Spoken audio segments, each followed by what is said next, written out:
प्रश्न परिष्कृत आंकड़े किसे कहते हैं? उत्तर जो आंकड़े व्यवस्थित और वर्गीकृत होते हैं उन्हें परिष्कृत आंकड़े कहते हैं। प्रश्न अपरिष्कृत आंकड़े किसे कहते हैं? उत्तर जो आंकड़े अव्यवस्थित और अवर्गीकृत होते हैं उन्हें अपरिष्कृत आंकड़े कहते हैं। प्रश्न आंकड़ों का वर्गीकरण किसे कहते हैं? उत्तर जब आंकड़ों को काल, गुण, स्थान और संख्या के आधार पर व्यवस्थित किया जाता है तो इसे आंकड़ों का वर्गीकरण कहते हैं। प्रश्न काल अनुक्रमिक वर्गीकरण क्या कहलाता है?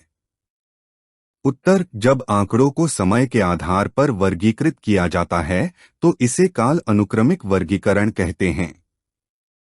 उदाहरण वर्ष और छात्रों की संख्या। प्रश्न स्थानिक वर्गीकरण क्या कहलाता है? उत्तर जब आंकड़ों को स्थान के आधार पर वर्गीकृत किया जाता है तो इसे स्थानिक वर्गीकरण कहते हैं। उदाहरण स्थान और छात्रों की संख्या। प्रश्न गुणात्मक वर्गीकरण क्या कहलाता है? उत्तर जब आंकड़ों को गुणों के आधार पर वर्गीकृत किया जाता है तो इसे गुणात्मक वर्गीकरण कहते हैं। उदाहरण कक्षा में छात्र एवं छात्राओं की संख्या। प्रश्न संख्यात्मक वर्गीकरण किसे कहते हैं? उत्तर जब आंकड़ों को संख्या के आधार पर वर्गीकृत किया जाता है तो इसे संख्यात्मक वर्गीकरण कहते हैं। उदाहरण 50% से अधिक और 50% से कम अंक प्राप्त करने वाले छात्र। प्रश्न चर किसे कहते हैं? उत्तर जिसमें संख्याओं का मान रखा जाता है उसे चर कहते हैं। समय और स्थान के परिवर्तन के साथ इसका मान बदलता रहता है। प्रश्न चर कितने प्रकार के होते हैं? उत्तर चर 2 प्रकार के होते हैं। सतत चर, विविक्त चर। प्रश्न सतत चर किसे कहते हैं? उत्तर जिस चर में संख्याओं का वास्तविक मान रखा जाता है उसे सतत चर कहते हैं। उदाहरण छात्रों के प्राप्तांक। प्रश्न विविक्त चर किसे कहते हैं? उत्तर जिस चर में संख्याओं की गणना की जाती है उसे विविक्त चर कहते हैं। उदाहरण छात्रों की संख्या। प्रश्न बारंबारता वितरण किसे कहते हैं? उत्तर जब आंकड़ों को वर्ग और विविक्त चर की सहायता से दर्शाया जाता है तो इसे बारंबारता वितरण कहते हैं। इसे सतत श्रृंखला भी कहते हैं। उदाहरण छात्रों के प्राप्तांक 0 से 5, छात्र संख्या 2। प्रश्न वर्ग किसे कहते हैं? उत्तर वर्ग में न्यूनतम सीमा और उच्चतम सीमा होती है जो एक रेंज को दर्शाते हैं। उदाहरण 0-10। प्रश्न वर्ग मध्यमान किसे कहते हैं? उत्तर वर्ग की न्यूनतम सीमा और उच्चतम सीमा के औसत को वर्ग मध्यमान कहते हैं। उदाहरण 0 से 10 का औसत 5 होगा। प्रश्न वर्ग अंतर किसे कहते हैं? उत्तर वर्ग की उच्चतम सीमा और निम्नतम सीमा के अंतर को वर्ग अंतर कहते हैं। उदाहरण 10 से 20 का वर्ग अंतर 10 होगा। प्रश्न समावेशी श्रृंखला किसे कहते हैं? उत्तर इस श्रृंखला में वर्ग की निम्नतम सीमा और उच्चतम सीमा दोनों का समावेश किया जाता है। उदाहरण 0 से 9, 10 से 19, 20, 29। प्रश्न अपवर्जी श्रृंखला किसे कहते हैं? उत्तर इस श्रृंखला में वर्ग की उच्चतम सीमा का समावेश नहीं किया जाता। उदाहरण 0 से 10, 10 से 20, 20, 30। आंकड़ों का प्रस्तुतीकरण।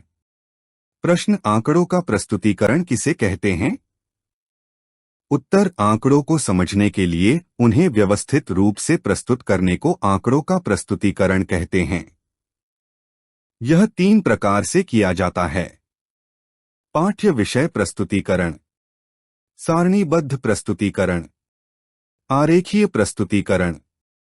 प्रश्न पाठ्य विषय प्रस्तुतीकरण क्या है? उत्तर इसमें आंकड़ों को वाक्य के रूप में लिखकर प्रस्तुत किया जाता है। उदाहरण समाचार पत्र। प्रश्न सारणीबद्ध प्रस्तुतीकरण क्या है? उत्तर, इसमें आंकड़ों को सारणी बनाकर प्रस्तुत किया जाता है। उदाहरण, छात्रों की अंक सूची। प्रश्न, एक सारणी के मुख्य भाग क्या हैं? उत्तर, सारणी का शीर्षक, इसमें सारणी का विषय लिखा होता है। स्तंभ शीर्षक, सारणी के कॉलम का नाम। पंक्ति शीर्षक, सारणी की पंक्तियों का नाम। सारणी का मुख्य भाग, जिसमें वास्तविक जानकारी लिखी होती है। स्रोत, यह जानकारी कहां से ली गई है? प्रश्न, आरेखीय प्रस्तुतिकरण किसे कहते हैं? उत्तर, जब आंकड़ों को चित्र बनाकर प्रस्तुत किया जाता है तो उसे आरेखीय प्रस्तुतिकरण कहते हैं। यह दो प्रकार का होता है: ज्यामिति आरेख, बारंबारता आरेख। प्रश्न, ज्यामिति आरेख किसे कहते हैं? उत्तर, जब आंकड़ों को ग्राफ पेपर पर चित्र बनाकर प्रस्तुत किया जाता है तो उसे ज्यामिति आरेख कहते हैं। यह दो प्रकार का होता है: दंड आरेख, वृत्त आरेख। प्रश्न, दंड आरेख क्या है? उत्तर, जब आंकड़ों को सीधी रेखाओं के रूप में ग्राफ पेपर पर दर्शाया जाता है तो उसे दंड आरेख कहते हैं। इसमें रेखाओं में अलग अलग रंग भरे जा सकते हैं। प्रश्न, वृत्त आरेख क्या है? उत्तर, जब आंकड़ों को एक चक्र को विभाजित करके दिखाया जाता है तो उसे वृत्त आरेख कहते हैं। इसमें अलग अलग भागों को रंगों से दर्शाया जा सकता है। प्रश्न, बारंबारता आरेख किसे कहते हैं? उत्तर, जब आंकड़ों को बारंबारता के आधार पर चित्र बनाकर दर्शाया जाता है तो उसे बारंबारता आरेख कहते हैं। यह तीन प्रकार का होता है: आयात चित्र, बारंबारता बहुभुज, बारंबारता वक्र। प्रश्न, आयात चित्र क्या है?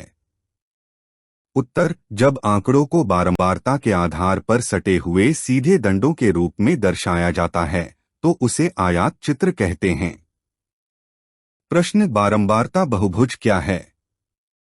उत्तर, जब आंकड़ों की बारंबारता को बिंदुओं के रूप में दर्शाकर उन्हें स्केल की सहायता से जोड़ा जाता है तो उसे बारंबारता बहुभुज कहते हैं। प्रश्न, बारंबारता वक्र क्या है? उत्तर, जब आंकड़ों की बारंबारता को बिंदुओं के रूप में दर्शाकर उन्हें मुक्त हस्त से जोड़ा जाता है तो उसे बारंबारता वक्र कहते हैं। इसे ओगिव या तोरण भी कहते हैं। प्रश्न, आयात चित्र की सहायता से केंद्रीय प्रवृत्ति का कौन सा मान निकाला जाता है? उत्तर, आयात चित्र की सहायता से बहुलक मोड का मान निकाला जाता है।